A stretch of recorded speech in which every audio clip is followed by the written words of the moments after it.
आज की कहानी उन देवी जी की है जिन्हें हम में से ज्यादातर लोगों ने गर्ल्स हॉस्टल की ऋचा या फिर कोटा फैक्ट्री की शिवांगी के किरदार में पहली बार देखा।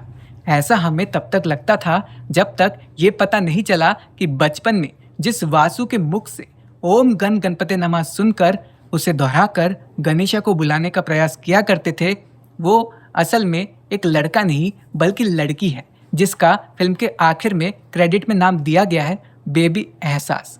बेबी एहसास ये नाम कहाँ से आया ये तो खुद एहसास को भी नहीं पता। बस सेट पर लोग बुलाने लग गए और फिर फिल्म के क्रेडिट में भी वही नाम दे दिया गया। लेकिन ये पहली फिल्म नहीं थी जिसमें एक लड़के का किरदार निभाया हो।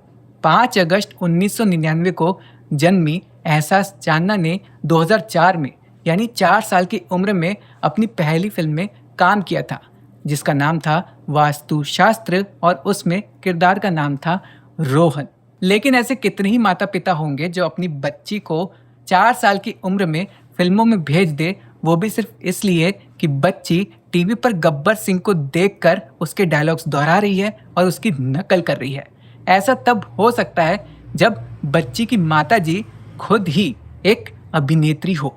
हाँ, एहसास की माताजी खुद एक अभिनेत्री हैं जिनका नाम है कुलबीर कौर, और उनके पिता एक पंजाबी फिल्म प्रोड्यूसर हैं।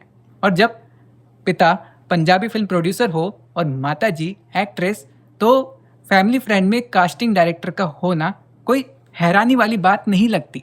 उस कास्टिंग डायरेक्टर ने उनकी माँ से कहा कि आजकल बच्चों के लिए बहुत अच्छे किरदार आ रहे हैं, तो आप इसे भी ऑडिशन के लिए भेज दीजिए। ऑडिशन के लिए भेजा और सिलेक्शन हो गया, और यहाँ से शुरुआत हुई एहसास चांदना के खूबसूरत अभिनय के सफर की। वास्तुशास्त्र के बाद फिल्म आई कभी अलविदा न कहना, जिसमें अर्जुन के किरदार में बेबी एहसास को दर्शकों ने बेहद पसंद किया। इस फिल्म के सेट पर शाहरुख खान और अभिषेक बच्चन बेबी एहसास का बेहद ख्याल रखा करते थे। इस बीच फिल्म इंडस्ट्री ने एहसास को उनके बाल बढ़ाने की इजाज़त नहीं दी। इसी लुक के साथ एहसास ने 100 से भी ज़्यादा एडवर्टीजमेंट्स किए। लड़कों के किरदार निभाने का सफ़र ख़त्म हुआ साल 2008 में, जब उनकी फिल्म आई फूंक, जिसमें उन्होंने एक लड़की का किरदार निभाया था। चाइल्ड आर्टिस्ट के लिए हमेशा कहा जाता है कि इसने ज़्यादा पढ़ाई नहीं की होगी, शूटिंग में बिजी रहा होगा, तो पढ़ाई करने का मौका कहाँ ही मिल पाया होगा। लेकिन एहसास की माताजी कुलबीर कौर ने उनकी पढ़ाई का पूरा ध्यान रखा।